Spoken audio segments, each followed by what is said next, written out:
आज की प्रेस वार्ता खास तौर से उड़ीसा के अंदर जो कुछ भी आज घटनाएं हो रही हैं वो बेहद चिंताजनक है।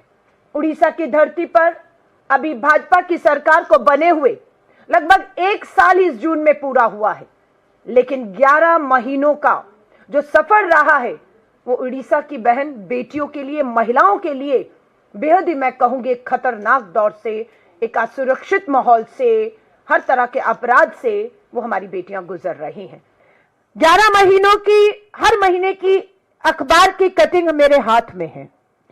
पहला आप देखिएगा, ये अभी इस महीने जून से मैं शुरू करूंगी, पीछे 11 महीने के सफर पे ले जाऊंगी कि कितना खतरनाक, डरावना ये सफर आधी आबादी के लिए रहा है। माजी सरकार में महिलाएं सुरक्षित नहीं है। रोजाना सामने आ रहे हैं 15 दुष्कर्म के मामले, पिछले 72 घंटों में नाबालिगों पर हुए अत्याचार। नीचे लिखा जाता है, माजी सरकार में महिलाओं की सुरक्षा गंभीर संकट में, डरावना माहौल बना हुआ है। 10 महीनों में राज्य के विभिन्न थानों में, 10 महीनों में थानों के विभिन्न, राज्य के विभिन्न थानों में 4500 बेटियां न्याय की गुहार लगा रही हैं। ये पहली खबर है। दूसरी खबर देखिएगा, ये अगला अखबार है जून से पहले, मई का। उड़ीसा में 11 महीनों में, ये मैं नहीं कह रही हूं, उड़ीसा की सरकार आधिकारिक रूप से इस बात को स्वीकार कर रही है, और स्वीकार कर रही है उड़ीसा की महिला बाल विकास मंत्री, जो उप मुख्यमंत्री भी हैं, प्रावती परिदा। ये कहती है उड़ीसा में 11 महीनों में 28,000 महिलाएं और बेटियां, 28,000 महिलाएं और बेटियां पर अत्याचार का शिकार हुई हैं। ये भाजपा की ही मंत्री आधिकारिक रूप से अपनी बात को वहां पर रख रही हैं। अब मैं आपको बताती हूं, अगले पिछले महीने में चाहिए, पढ़िए हेडलाइन, रेप का आरोपी जेल से जमानत पर निकल गया। ये किसने जेल पर में जमानत दी? किसकी सरकार है? क्यों अदालतें सख्ती से काम नहीं कर रही? उसका नतीजा किसको भुगतना पड़ा? पढ़िएगा, आगे खबर आती है। उड़ीसा में रेप का आरोपी जेल से जमानत पर निकला और पीड़िता की हत्या कर शव के टुकड़ों को सड़क पर फेंक गया है। ये उड़ीसा में हुआ है। जिसे फांसी होनी चाहिए थी उसे जमानत मिलती है, और जिस बेटी को न्याय मिलना चाहिए था वो बेटी के टुकड़े कर दिए गए हैं। उड़ीसा की अगले महीने, उससे पहले के महीने की खबर, पेड़ से लटका मिला लड़की का शव, परिवार ने लगाया बलात्कार और हत्या का आरोप। लेकिन पुलिस आरोपों को साबित कब करेगी? जब सबूत समय पर एकत्रित करेगी, और पुलिस सबूत नहीं इकट्ठे कर रही, मां बाप कर रहे हैं। अब आपको बता रही हूं, शिक्षण संस्थान, स्कूल सुरक्षित है उड़ीसा के अंदर। पढ़ लीजिएगा इस खबर को और इसी से पता लगा लीजिएगा। उड़ीसा में नाबालिग छात्रा के साथ स्कूल के टॉयलेट में शिक्षक के साथ, नाबालिग बेटी है, स्कूल पढ़ने गई है, स्कूल के ही टॉयलेट में स्कूल के ही अध्यापक के द्वारा दुष्कर्म किया गया है। हिम्मत कहां से आ रही है? शिक्षक हैं, शिक्षण संस्थान है, नाबालिग बेटियां पढ़ने को गई हैं और वहां सुरक्षित नहीं है। आ जाइए अस्पतालों में, ले चलती हूं शिक्षण संस्थानों के बाद। नर्स है, अस्पताल है भद्रक डिस्ट्रिक्ट हेडक्वार्टर हॉस्पिटल में, एक नर्स ने अस्पताल के अंदर अपने साथ हो रहे यौन उत्पीड़न और दुष्कर्म के गंभीर आरोप लगाए हैं, और यह नर्स आज न्याय मांग रही है। न्याय नहीं है। हमारी राष्ट्रपति जी उड़ीसा के जिस आदिवासी समाज से आती हैं, वहां की आदिवासी समाज की बेटियों के साथ भी यहां पर आज एक खबर है, मैं उसको भी पढ़कर सबके सामने लाना चाहती हूं। आदिवासी एक बेटी का मामला हमारे पास था, मैं कोई देख रही या जस्ट, हाँ, वो स्कूल की बच्ची का आया। बालासोर में कोलकाता जैसा कांड, ये भाजपाई कोलकाता में तो तांडव करके आए हैं, लेकिन अपने ही उड़ीसा में भाजपा की डबल इंजन की सरकार में मात्र 11 महीनों में अखबार की सुर्खियां बनती हैं कि बालासोर उड़ीसा में कोलकाता जैसा कांड, नाबालिग की रेप के बाद हत्या, सूबे में, सिर्फ बालासोर सूबे में ही रोजाना 7 महिलाओं को अपनी हवस का शिकार बनाया जा रहा है।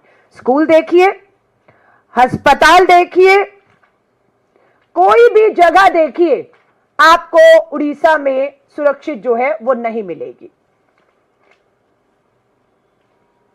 ये देख लीजिएगा,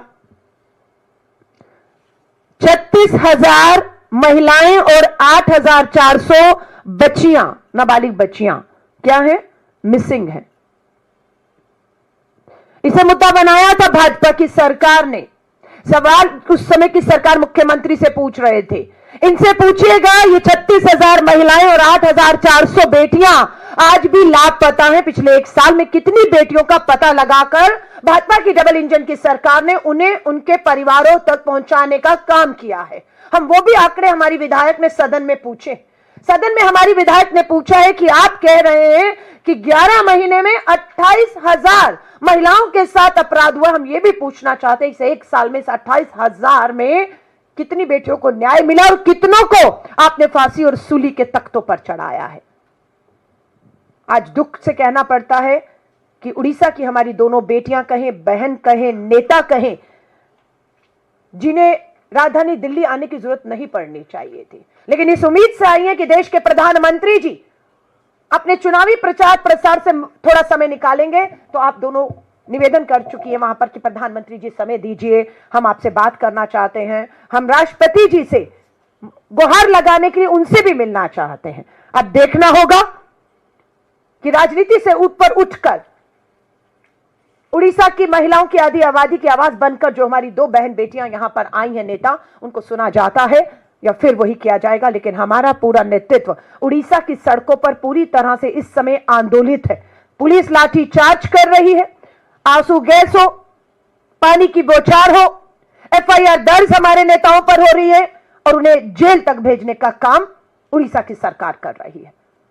147 विधायकों में, पूरे उड़ीसा में 147 विधायकों में कांग्रेस के मात्र 14 विधायक हैं और इन 14 विधायकों में मात्र हमारी एक अकेली इकलौती महिला विधायक है। और हमें इन पे गर्व है कि सड़क हो या सदन पर बिना झुके, बिना डरे उड़ीसा की इस आधी आबादी हमारी बहन बेटियों की सुरक्षा, उनके हक, उनके अधिकार और अपराधियों को सजा और बेटियों को न्याय मिले, आज यही गुहार लेकर यहां तक आई हैं। और यह दबाव मात्र राजनीतिक नहीं है, वो परिवारों की उम्मीदें टूट रही हैं। परिवार जिनकी 28,000 बच्चियां और आज एक नाबालिग बच्ची स्कूल में बलात्कार के बाद गर्भवती होती है, उसे पूरी तरह का स्वास्थ्य इलाज मिलने की बजाय उसे छोड़ दिया जाता है और पता लगता है छत पर उस बच्ची ने 9 महीने अपने गर्भ में उस बच्चे को रखा और छत पर डिलीवरी हो रही है। सो बात यही, ये चीजें लगातार उठाई जा रही हैं, पर अब जरूरत महसूस की गई कि उड़ीसा की भाजपा की सरकार ने आंख कान सब बंद कर लिए, इसलिए ये बेटियां गुहार लेकर राजधानी दिल्ली तक आई हैं कि दिल्ली के प्रधानमंत्री जी, दिल्ली की महिला बाल विकास मंत्री, दिल्ली में बैठी राष्ट्रीय महिला आयोग जागेगा और दिल्ली छोड़कर उड़ीसा भुवनेश्वर जाकर इन सभी परिवारों को मिलकर न्याय का भरोसा दिलाएगा। और ये लड़ाई अब थमने वाली नहीं है, क्योंकि अभी तो इनका पहला साल हुआ है और शर्म आती है इन्हें कि ये 1 साल पूरा करने का जश्न मना रहे हैं। 28,000 बेटियां, बलात्कार, हत्याएं सब हो रहा है, आप इसके ऊपर जश्न कैसे मना सकते हैं? सबसे बड़ा सवाल ये खड़ा है।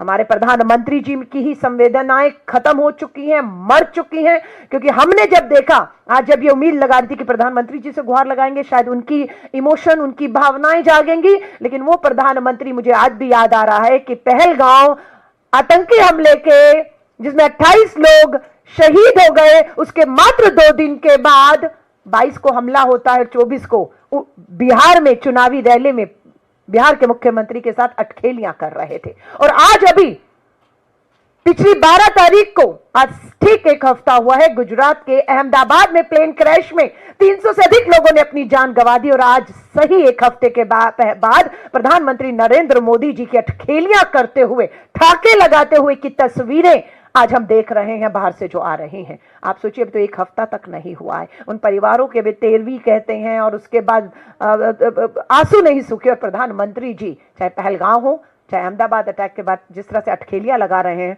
उम्मीद करना बेईमानी होगा कि उड़ीसा के 28,000 बेटियों पर उनकी संवेदनाएं जागेंगी और वो कोई उचित कदम उठाएंगे। धन्यवाद।